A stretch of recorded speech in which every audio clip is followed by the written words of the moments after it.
축복합니다. 축복합니다. 우리 옆에 분들이 인사하겠습니다. 예, 사랑합니다. 감사합니다. 예, 날씨가 또 많이 추워졌습니다. 예, 그렇지만 우리 하나님께서 주시는 따뜻한 그 사랑이 여러분들의 가슴 속에 또 삶 속에 넘치기를 간절히 축복합니다. 여러분, 창세기 강해를 이렇게 시작하고 이제 두 번째 시간을 맞이했습니다. 지난 시간에는 태초에라는 이 단어를 가지고 우리 함께 은혜를 나누었습니다. 태초에라는 단어, 곧 베레스트라는 단어가 주는 중요한 의미들에 대해서 우리가 한번 살펴보았는데, 베레스트는 시간의 기원이다 그랬습니다. 기억나신가요? 예, 그리고 하나님은 자존자이시다. 그리고 하나님은 또 초월자이시다. 그리고 우리의 생명이 시간이다. 우리는 지난 시간에 이렇게 함께 은혜를 나누었지요. 자, 태초에 하나님이 천지를 창조하시니라. 오늘은 두 번째 시간인데, 여러분들 지난 시간에 제가 이제 히브리어를 쫙 한번 여러분들에게 한번 보여주었는데, 다시 한번 볼 수 있을까요? 히브리어? 예, 이렇게 나와 있습니다. 예. 베레스트 바라 엘로힘 엣 하샤마임 벳 하아레츠 이렇게 되어 있습니다. 그래서 지난 시간은 베레스트라는 이 단어에 대해서 우리가 나눴고, 오늘은 바라 엘로힘 그리고 엣 하샤마임 그 다음에 벳 하아레츠 이 단어가 주는 의미에 대해서 우리가 함께 은혜를 나누는 시간을 갖도록 하겠습니다. 자, 오늘은 제목이 창조하시니라 라는 이러한 제목으로 우리 함께 살펴볼 텐데, 자, 창조하셨다, 바라라는 이 단어입니다. 바라는 창조하셨다, 만드셨다라는 이런 말이지요. 그런데 여러분, 성경에는 만들었다라는 이 히브리 단어가 이 바라라는 단어 한 단어만이 아닙니다. 아주 여러 단어가 있어요. 이 만들다라고 하는 단어 중에 이 첫 번째 단어는 아싸라고 하는 단어가 있습니다. 아싸. 자, 아싸 뭐라고 나와 있죠? 이미 있는 재료를 가지고 뭘 만든다라는 거예요. 이 아싸라는 단어, 이 만들다는 단어 중에 히브리어로 아싸라고 썼던 이 의미, 그리고 첫 번째 아싸라고 하는 단어의 의미는 이미 재료가 있어요. 재료가 있는 재료를 가지고 이걸 가지고 뭘 만들었다라는 거예요. 이해를 돕기 위해서 우리가 성경을 한번 보았으면 좋겠는데, 자, 제가 이렇게 찾아 놓았거든요. 창세기 1장 7절의 말씀을 이렇게 보면 뭐라고 나와 있냐면, 하나님이 궁창을 뭐 하셨죠? 만드사 이렇게 했어요. 하나님이 궁창을 만드사 이렇게 되어 있는데, 자, 창세기 1장 1절은 태초에 하나님이 천지를 창조하시니라 이렇게 되어 있거든요. 태초에 하나님이 천지를 창조하셨다. 이 천지가 뭐예요? 하늘과 땅이잖아요. 그렇죠? 이 1장 1절에서 이 천지는 이 천체를 구성하는 모든 재료들을 말하는 겁니다. 우주, 예. 우주에 있는 모든 것들. 여기서 1장 1절에서 말하는 것은 뭐예요? 온 우주의 모든 재료들을 말하는 것인데, 오늘 1장 7절에서 말하는 하나님께서 궁창을 만드사, 여기에서 이 만드사는 우리가 눈으로 보이는 하늘이에요. 스카이. 무슨 말인지 알겠죠? 1장 1절은 온 우주의 재료들, 하늘을 이렇게 만든 것이고, 1장 7절은 우리 눈에 보이는 하늘, 이 스카이를 만든 거예요. 그러니까 이미 하나님께서 1장 1절에 재료를 만들어 놓으셨어요. 만들어 놓으셨고, 7절은 뭐예요? 있는 재료를 가지고 우리가 보이는 하늘을 만드셨다라는 거예요. 이게 바로 아싸라고 쓰는 이 만들다라는 이 말이에요. 그리고 두 번째, 1장 16절도 한번 봐볼까요? 창세기 1장 16절.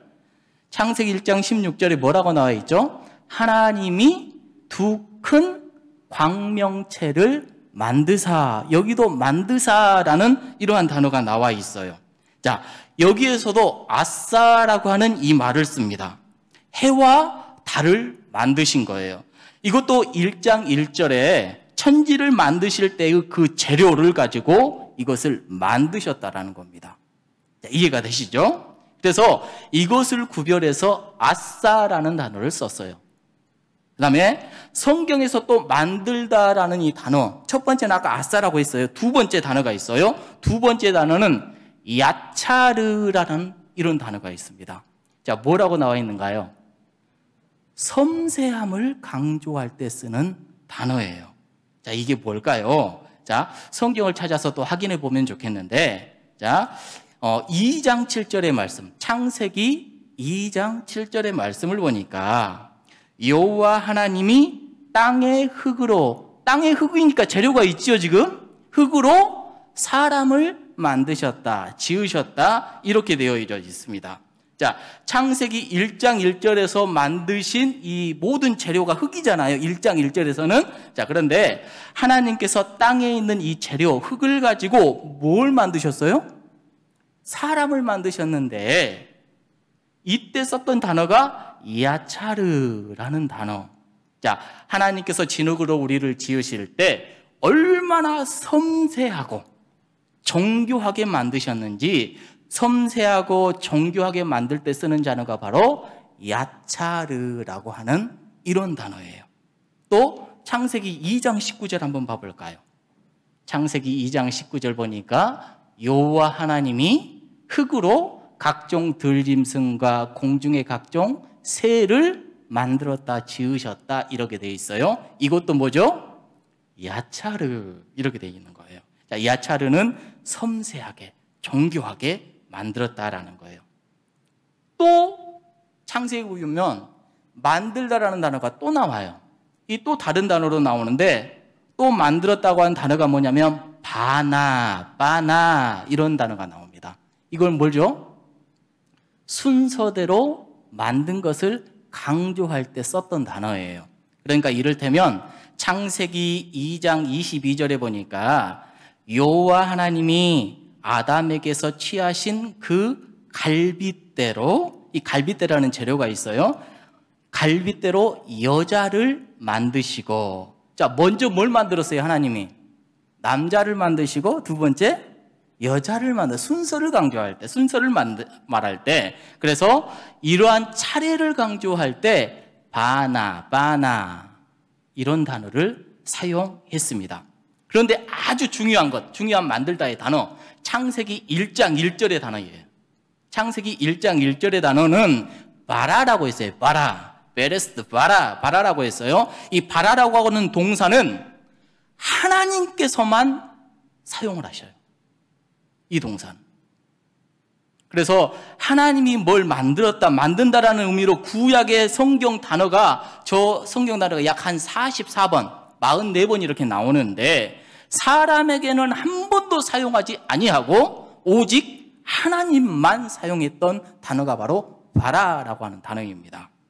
이것은 무에서 유를 만드는 겁니다. 무에서 유를 만드는 거예요. 조금 전에 만들었던 것은 다 있는 재료를 가지고 만들었었잖아요. 그렇죠? 근데 창세기 1장 1절에 나오는 만들었다, 이 바라는 무에서 유를 하나님만 할 수 있는 거잖아요. 사람은 할 수가 없어요.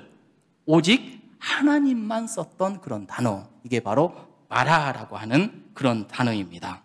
자, 여러분, 우리 창세기 1장 27절 한번 볼까요? 27절에 보면 하나님이 자기 형상, 곧 하나님의 형상대로 뭐였죠? 사람을 만드셨어요. 여기는 재료가 있어요, 없어요? 재료가 없어요. 사람의 생명을 만들 때는 재료로 만드신, 무에서 유를 만드신 겁니다. 그래서 여기에서는 바라라고 써요. 창세기 1장 27절. 자, 정리를 해볼까요? 하나님께서 무에서 유를 만드실 때는 바라라는 동사를 썼고, 재료를 강조할 때는 아싸라고 하는 이러한 단어를 썼고, 재료의 섬세함을 강조할 때는 야차르라는 단어를 강조했고, 순서를 강조할 때는 바나라는 이러한 단어를 쓴다고 했습니다. 여러분, 근데 생각을 해보십시오. 자, 이 성경 창세기를 누가 썼다고 해요? 모세가 썼잖아요. 그렇죠? 모세가 썼어요. 언제 썼죠? 지금으로부터 약 3,400년 전에 이 성경을 썼는데 모세의 실력으로 이 모든 것들 다 지적으로 알아가지고 이걸 썼을까요? 여러분, 우리가 지난 시간에도 요한복음 1장 1절에 보니까 요한사도가 뭐라고 했어요? 태초에 말씀이 계시니라 라고 이 태초를 영원 속이다 이렇게 소개를 했거든요. 자, 요한사도가 이런 부분들을 어떻게 알았을까요?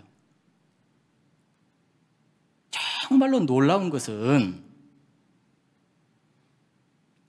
3,500년 전, 3,400년 전 이 모세도 그렇고 2,000년 전 요한 사도도 그렇고 여러분 그분들이 얼마나 많이 배웠을까요?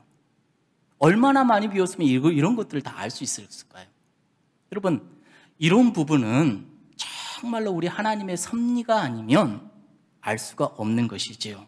여러분 성경을 누가 썼다고 해요? 우리가 이제 모세도 썼다고 그러고 누구도 썼다고 하지만은 성경은 성령님의 감동하심으로 하나님의 은혜 입은 사람들이 쓴 것 아닙니까? 그렇죠?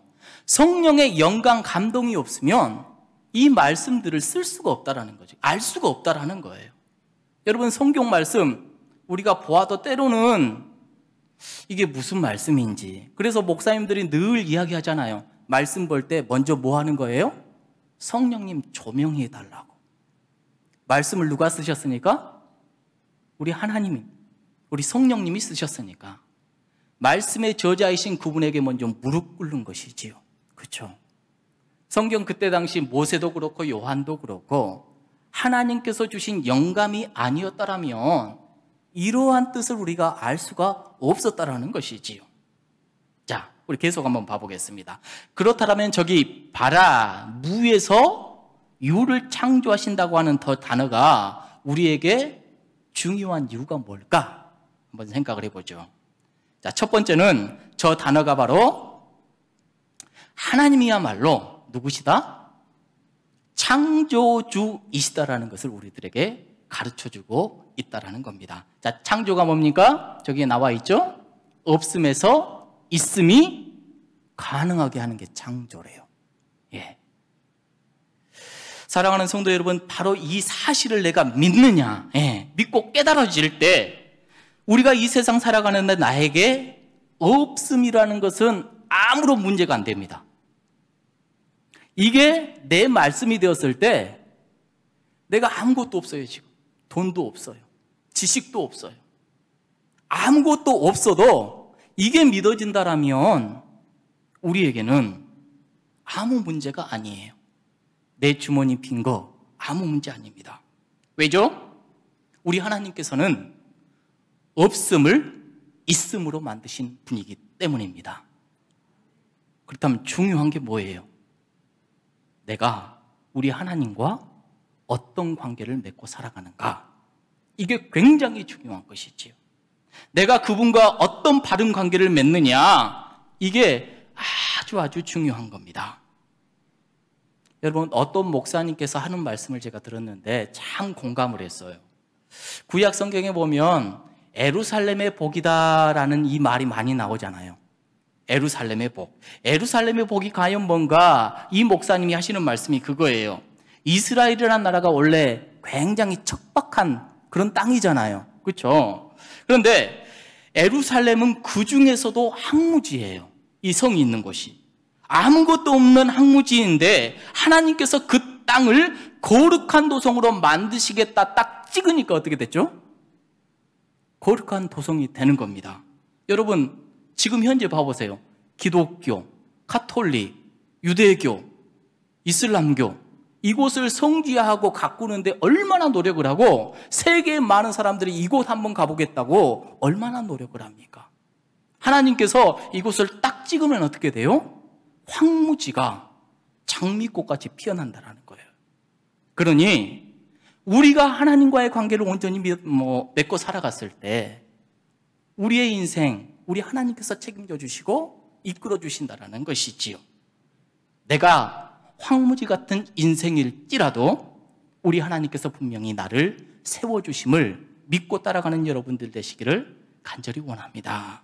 자, 봐라. 만들다라는 것을 강조하는 저 단어가 중요한 이유. 첫 번째는 우리 하나님이 창조주이심을 우리들에게 가르쳐 줬다고 그랬어요. 자, 두 번째는 하나님께서 전능자이심을 우리들에게 말씀하십니다. 전능은 무슨 뜻입니까? 능치 못함이 없다라는 거예요. 능치 못함이 없다. 여러분, 없음을 있음으로 가능하게 하는 것은 전능하신 분이 아니면 아니 되지요. 전능이라는 것은 능치 못함이 없는 분. 하나님께서 전능하시기 때문에 우리의 삶만 없음에서 있음으로 바로 세우는 것, 여기까지가 한계가 아니라 우리의 마음까지도, 우리의 영혼까지도 새롭게 하실 수 있고 깨끗하게 하실 수 있음을 우리는 기억을 해야 합니다. 여러분, 우리가 다윗과 밧세바 사건 너무나도 잘 알지요. 다윗이 밧세바와 통간하고 그 남편까지 죽였지 않습니까? 그리고 그것이 자기는 완전 나쁜 죄라고 이 속 깊이 깨닫지 못했던 것을 우리가 알아요. 근데 나단 선지자가 그것을 지적을 했었고 이것이 굉장히 큰 죄라는 것을 인정하고 깨달았을 때 다윗이 지었던 회개의 시가 무엇이었냐면 시편 51편입니다. 이 51편 10절에 보니까 다윗이 이렇게 하나님께 고백을 하고 있어요. 하나님이여, 내 속에 정한 마음을 창조하시고 내 안에 정직한 영을 새롭게 하소서. 그래요. 내 속에 정한 마음을 어떻게 하자고요? 창조해 주시라고. 네. 내 안에 정직한 영을 다시금 새롭게 해달라고. 우리 하나님께서 나를 재창조하시는 겁니다. 죄짓고 때 묻어 있는 내 마음, 내가 지금 잘못을 했어도 이게 잘못인지 몰랐던 내 마음을 깨끗하고 정하고 새롭게 해달라고 다윗이 이렇게 기도하고 있는 모습을 보게 되는 것이지요. 남자가 여자를 포함하고 그 남편까지 죽였다면 이것은 굉장히 엄청난 악을 행한 것 아니겠습니까? 그런데 그 다윗의 심령을 우리 하나님께서 다시 창조해 주실 수 있었던 것이 뭐예요? 우리 하나님이 어떤 분이시기 때문에? 전능자이시기 때문에.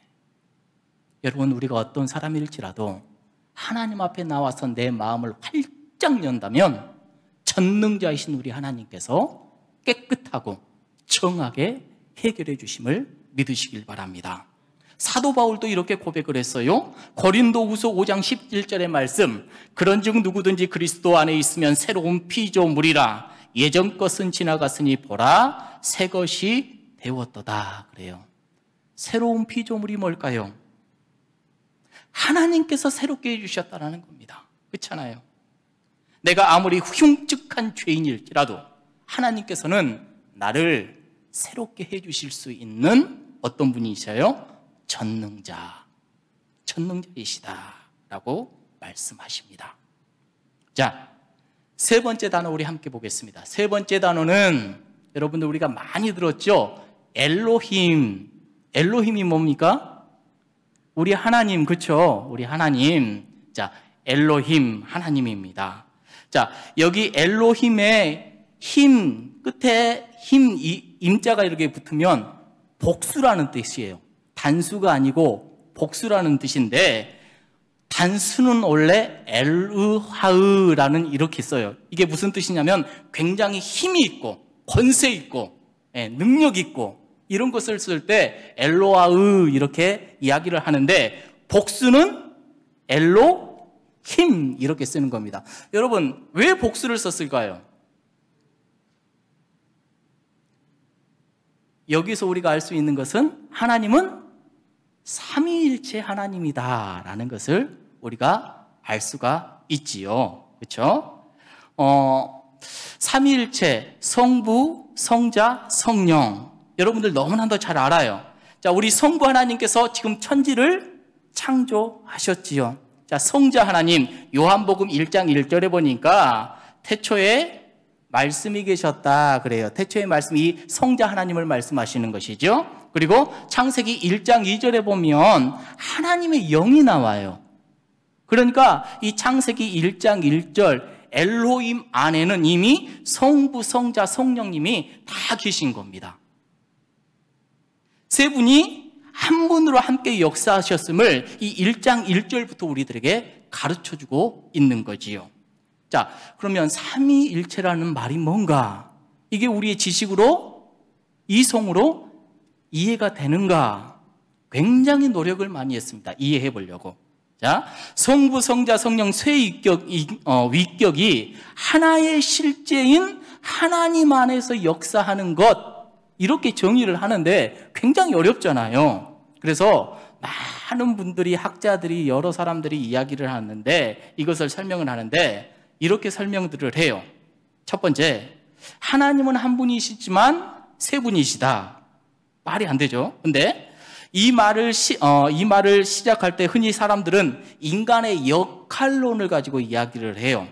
제가 교회에서 목사이지만 제가 집에 가면 어떻게 되죠? 아이들에게는 아빠가 되고 아내에게는 남편이 돼요. 여러분들 이해가 되신가요? 이렇게 설명을 하는데 이것은 바른 설명이 아니에요. 제가 목사로 교회에 있는 동안에는 집에는 제가 없어요. 그렇지 않아요? 제가 집에 있을 때는 교회에는 제가 없어요. 그러니까 이게 삼위일체가 설명이 안 되는 겁니다. 만약에 그런 역할론에 삼위일체 하나님이시라면 생각을 해보십시오. 우리 예수님께서, 성자 하나님께서 이 땅에 오셨을 때 하늘에는 지금 비어 있어야 돼요. 그렇죠? 근데 하늘에도 계신단 말이에요, 하나님.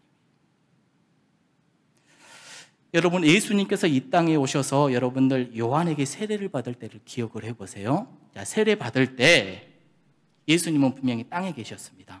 근데 하늘이 열렸지요. 하늘이 열리고 성령님이 비둘기같이 임하셨다고 해요. 자, 성자가 계셨고 성령님이 임하셨고 또 하나, 하나님께서는 음성을 들려주셨어요. 이는 내 사랑하는 아들이다. 이렇게 들려주셨잖아요. 그러니까 한 분이시지만 그분은 또 세 분이시기 때문에 각각 같은 시간에 하늘에 계실 수도 있고 땅에 계실 수도 있고 온 공간에 충만하실 수도 있다라는 거예요. 그래서 역할론적 삼위일체는 우리들에게는 합당한 설명이 될 수가 없어요. 또 삼위일체를 설명하는 두 번째, 하나님은 세 분이시지만은 한 분이시라는 겁니다. 만약에 하나님이 세 분이라는 것만 강조되면 결국 하나님은 삼신이 되는 거예요. 삼신론 들어보셨습니까? 이 세 신들 사이에는 일치나 조화가 있을까요? 예. 힘들끼리 서로 싸워서 편안이 아마 없지 않을까 그런 생각을 하는데 이것을 초대 교부 터툴리안이라는 사람이 이 태양을 가지고 설명을 하는데 어떻게 설명을 했냐면 태양은 하나이잖아요. 이 하나인데 분명히 하늘에 떠 있습니다. 하늘에 떠 있고 태양으로부터는 뭐가 나오죠? 빛이 나와요. 빛이 이렇게 쫙 비춰지고 이 빛은 온 우주에 충만하죠. 그 다음에 이 태양에서 나오는 이 열이 땅바닥을 적셔서 역사를 합니다. 그러니까 태양은 하나이지만은 태양, 빛, 열 이렇게 설명을 해요. 근데 이것도 합당한 설명이 될 수가 없어요. 자, 태양이 비추면 우리가 지구가 있으면 태양이 이렇게 비추면 지구 반대편은 어떻죠? 태양이 없네요. 그러면 우리 하나님께서는 여기는 안 계시는 겁니까? 그러니까 이것도 설명이 안 돼요. 많은 사람들이 이것을 해결해 보려고 했지만 합당한 해결이 없어요. 그렇다면 어떻게 세 분이 한 분일 수 있고 한 분이 세 분일 수 있는가? 이유는 간단합니다. 답은 이렇게 기억을 하시면 돼요. 하나님은 본래 그런 분이시다. 이게 답입니다. 이게 답이에요. 제가 우리 집에 강아지를 한 마리 키우거든요. 예, 강아지를 키우는데 아마 강아지가 저를 보고 아니 왜 우리 주인은 두 발로 서서 저렇게 걸어 다닐까? 이렇게 고민을 한다고 한번 생각을 해보세요. 강아지가 해결할 수 있을까요? 절대 못하죠. 고민하는 순간부터 강아지는 엄청 힘들 겁니다. 하나님은 인간이 아니십니다. 그러니 우리가 하나님을 우리의 이성과 생각으로 알 수 있다는 것은 말이 안 되는 거예요. 답이 뭐라고요? 하나님은 원래 그런 분이시다. 이렇게 생각을 하면 돼요. 자, 그렇다면 삼위일체 하나님이 왜 중요할까? 한번 생각을 해보면, 자, 첫 번째, 하나님은 유일신이다.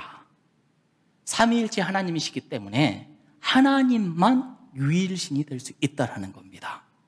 내가 바다에 가서 포세이돈 신을 찾을 필요가 없습니다. 그리고 내가 하늘에 올라가서 아폴로를 찾을 필요가 없어요. 우리는 어디를 가든지 삼위일체 하나님이 어디든지 계심으로 그분만 온 우주를 주관하신 유일신, 유일하신 주인, 이렇게 기억을 하면 돼요. 그리고 두 번째, 삼위일체 하나님이 중요하신 것은 하나님을 부르는 것으로 모든 것들이 다 해결돼 버려요. 이게 무슨 말일까요? 자, 여러분 알다시피 인도는 힌두교잖아요. 힌두교인데 힌두교의 신이 몇 명이나 될 것 같습니까? 한 600명 된다고 합니다. 600명. 여러분들 들어보셨는지 모르겠지만 감기 걸리면 감기신에 가서 빌어야 돼요. 이런 문제 생기면 이런 문제를 해결해 주시는 신한테 가서 빌어야 돼요. 그러니까 얼마나 복잡해요. 거기에 맞는 신들이 있어가지고 그 신 찾아가야 된다고요. 그런데 여러분 생각을 해보세요. 우리 삼위일체 하나님, 우리 하나님 아버지 이렇게 부르면 우리를 구원해 주신 성자 예수님께서도 역사하시고 우리를 인도해 주시고 동행해 주시고 함께 해 주시는 성령 하나님께서도 함께 임재해 주셔요. 우리가 성자 예수님, 예수님 도와주세요 이렇게 부르면 성부 하나님도 함께 역사하시고 성령 하나님도 함께 역사하신다고요. 우리가 성령님 이렇게 부르고 기도하면 성부 하나님, 성자 하나님 다 함께 역사해 주셔요. 그래서 유일신 하나님이셔요. 여러분, 우리 좋으신 하나님, 그래서 지금 이 시간에도 가정에서 예배하고 가정에서 기도하고 있잖아요. 그렇죠?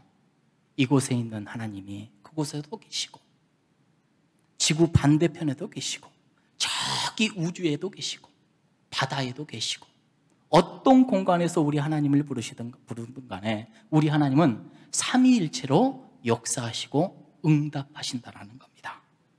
자, 마지막으로 자, 이 창조 뭘 강조했는가? 마지막에는 엣 하샤마임, 하늘들, 그리고 벳 하아레츠, 땅들. 자, 하늘과 땅. 자, 엣 하샤마임. 자, 우리의 눈으로 보이는 그 하늘이 아니라고 그랬죠. 온 우주입니다. 온 우주를 창조하셨다라는 것이고, 그리고 땅을 창조하셨다라는데 단순한 흙 말하는 것이 아니라 지하 세계까지 모든 것들을 다 창조하셨다라는 것을 이야기를 하고 있는 거예요. 자, 그래서 3절 이후부터 보면 하나님께서는 매일매일 창조하시는데 그 필요한 재료들을 1장 1절 이 하늘과 땅에서 다 만드셨다라는 겁니다. 그렇죠? 자, 그런데 하나님께서 천지를 지으셨다. 이 천지를 지으셨다고 하는 것, 저 단어가 우리에게 중요한 의미가 있어요. 자, 지난 시간 여러분들 기억할지 모르겠지만은, 자, 눈에 보이는 형체를 가지고 있는 사람을 포함해서 만물은 공간이라는 토대 위에 시간을 통해서만 존재한다고 그랬어요. 그렇죠? 우리는 공간이 있잖아요. 공간뿐만이 아니라 시간과 함께 있어야지 우리가 존재한다고 그랬어요. 자, 우리에게 시간이 있다고 해도 공간이 없으면 존재할 수가 없는 거죠. 그러니까 하나님께서 우리를 존재하기 위해서 지금 뭘 만드셨어요? 공간을 지금 만드신 거예요. 공간. 자, 공간의 재료를 확보해 주셨는데, 저 단어는 우리가 일평생 살아가는데 내가 처해 있는 공간의 중요성을 우리들에게 깨닫게 해줍니다. 여러분, 내가 어떤 인격의 소유자인가, 여러분 뭘 통해서 이렇게 드러날 수 있을까요? 나라는 사람이 어떤 인격을 가졌는가? 보통 언행을 통해서 그 사람을 판단할 수 있다고 합니다. 저 사람이 말을 어떻게 하는가, 행동을 어떻게 하는가, 말하는 것, 행동 고지를 보면서 저 사람은 이런 분이구나, 자, 이렇게 우리가 판단을 하는데, 그런데 여러분 생각을 해보세요. 남들 앞에서만 연기할 수 있잖아요. 남들 앞에서만 잘 말하고 행동 잘하는 것 같고, 그런데 우리가 속일 수 없는 것이 있습니다. 우리의 인격, 어떤 자인지 속일 수 없는 것이 있는데, 그게 뭐냐면 내가 처해 있는 공간을 보면 알아요. 무슨 말이냐? 내가 어둠의 사람이라면요, 나를 아무리 밝은 공간에 갖다 놓아도 나 때문에 그 공간이 어두워져 버립니다. 근데 반면에 내가 빛의 사람이라면, 내가 나를 흑암에 던져 놓아도 나 때문에 내가 처해 있는 공간이 어떻게 될까요? 밝아지는 거예요. 여러분이 그리스도인으로서 존재하기 때문에 가만히 생각을 해보세요. 나 때문에 우리 아파트에는 어떤 변화가 있는가? 나 때문에 우리 직장에서 어떤 변화가 있는가? 나 때문에 우리 교회는 어떤 변화가 있는가? 공간의 중요성을 지금 이야기를 합니다. 여러분, 가정이라는 공간이 정말로 화목한 공간인가? 사랑의 공간인가? 행복한 공간인가? 중요한 거죠. 그렇잖아요. 나 때문에 우리 가정이 지옥이 될 수도 있고 천국이 될 수도 있어요. 나 때문에 우리 직장이, 나 때문에 내 동네가. 여러분, 하나님께서는 지금 하늘과 땅을 만드셨는데 공간이 굉장히 중요하다는 것을 말해주는 겁니다. 내가 살고 있는 이 공간, 우리 하나님께서 주셨잖아요. 나 때문에 이 공간이 더욱더 빛이 나고 아름다워져야 하지 않겠습니까? 자, 또 두 번째, 하나님께서는 저 천지를 창조하셨는데, 더 천지라는 단어가 우리에게 주는 두 번째는 뭔가? 나를 넘어서게 해요. 나를 넘어서게. 나라는 사람의 이렇게 딱 우리는 울타리를 쳐서 살아가고 있는데, 저 큰 하늘과 땅을 누구를 위해서 우리 하나님께서는 지으셨습니까? 우리를 위해서 지으셨지 않습니까? 하나님께서 우리를 위해서 이 광활한 천지를 지으셨는데, 하나님께서 지으셨다, 창조하셨다, 이것을 깨달으면서 살아갈 때야만 비로소 나라는 좁은, 나라는 우물 아래 갇힌 내가 그곳에서 나올 수 있다는 거예요. 이게 무슨 말이냐면, 하나님께서 우리를 이 넓은 천지를 만드시고 이 넓은 천지 속에 하나님의 뜻에 따라 살아갈 수 있도록 우리를 보내셨는데, 나라는 사람의 감옥에만 갇혀 있어요. 여러분, 우리는 하나님의 뜻에 따라 이 땅에 왔잖아요. 뜻에 따라 지어졌잖아요. 그렇죠? 하나님의 뜻에 따라 살아가야 되는데 나밖에 몰라, 나밖에. 옆에 있는 다른 것들은 신경 쓰지도 않는다라는 것이죠. 여러분은 과거에 히브리 사람들이 하나님을 예루살렘 성전 안에 가둬놓고 살듯이, 내가 내 우물 속에 가둬놓은 하나님을 또 만들어 놓고 그렇게 하나님을 우상처럼 살아간다면 이것은 정말로 안 될 일이죠. 하나님께서 우리로 하여금 살게 하신 공간은, 이 넓은 공간은 우리 하나님께서 이곳에서 그 하나님의 뜻을 펼치며 나를 넘어서 다른 이들과 함께 주님이 원하시는 삶을 살아가도록 그렇게 만들어놨는데 항상 나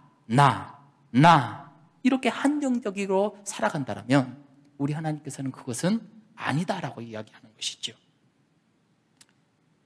나는 정말로 보잘것이 없지만 우리 하나님께서는 지존자이시고 창조자이시고 전능자이신 그 하나님께서 이 땅 가운데 모든 것들을 만드시고 나를 보내신 그 목적과 뜻을 안다라면 자연이 다시 보아지는 것이고 다른 사람이 다르게 보여지는 것이고 얼마나 귀하고 소중한지 새롭게 눈을 떠 살아갈 수 있다는 것을 알게 한다는 것이죠.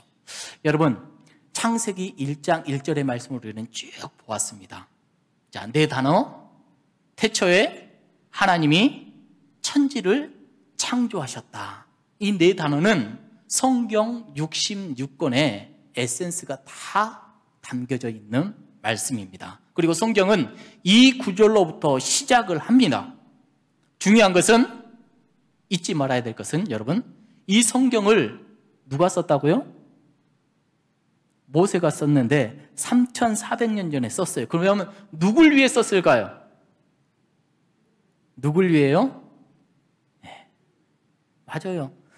성경을 쓴 이후에 모든 사람들, 접한 사람들, 우리 예수님이 오기 전까지의 많은 사람들, 이 사람들을 위해 썼어요. 근데 1차적으로 이 성경을 보았던 사람, 1차적 목적, 그 대상이 누구였냐면 여러분들 알다시피 애굽에 종살이하고 있었던 그 이스라엘 사람들을 위해서 썼어요. 이 사람들은 400년 동안 이집트 노예살이를 했던 사람들이었지요. 죄와 사망의 이집트 노예살이에서 한 번도 스스로 서본 적이 없는 그런 사람들이었어요. 그들을 위해서 하나님께서는 모세를 도구 삼아서 성경을 쓰게 하셨습니다. 그리고 그들에게 가장 먼저 들려주신 말씀이 뭐예요? 태초에 하나님이 천지를 창조하셨다. 이 말씀 들려줬어요. 하나님께서 그들에게 이렇게 말씀하셨죠. 얘들아, 나는 초월자다. 얘들아, 나는 창조자이다. 전능자이다. 내가 없음으로부터 있음을 만들었다. 이렇게 말씀하시는 거예요. 내가 너희들의 생명을 창조했다. 내가 이제부터 너희들 인생과 함께한다. 노예살이, 종살이 한 번도 서볼 수 없는 그 사람들에게 하나님의 말씀을 그렇게 들려주셨어요. 전능자이신 저분이, 초월자이신 저분이 우리들과 함께 하신다. 우리들을 만드셨구나. 이걸 가르쳐 주신 거예요. 그들이 이 말씀을 받고 얼마나 감격이 있을까요? 여러분, 오늘 우리 또한 이 말씀을 받습니다. 우리는 어떤 존재들이었습니까? 우리 또한 죄와 사망의 그늘 안에서 묶여있는 우리들이었습니다. 하나님께서 예수 그리스도 안에서 우리를 그 죄와 사망의 노예, 그 종살이로부터 우리들을 구원해 주신 것 아닙니까? 하나님께서는 오늘 창세기 1장 1절을 통해서 당신이 어떤 분이신지를 우리들에게 가르쳐 주셨고 보여주셨고, 또 우리가 하나님과 동행할 때에 하나님께서 우리 삶을 재창조해 주실 것을 약속해 주십니다.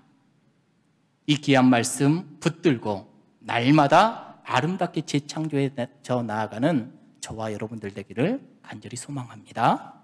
기도하시겠습니다. 하나님 감사합니다. 우리를 사랑하셔서 우리의 삶에 간섭하여 주시고 우리의 연약함, 모난 부분 다 하나하나 터치하여 주시사 새롭게 창조하여 주심을 믿습니다. 주님 앞에 늘 나아와서 주님의 말씀에 아멘하게 하여 주시었고 그 말씀대로 붙들고 살아가는 지혜로운 자들이 다 될 수 있도록 인도하여 주시옵소서. 예수님의 이름으로 기도하옵나이다. 아멘.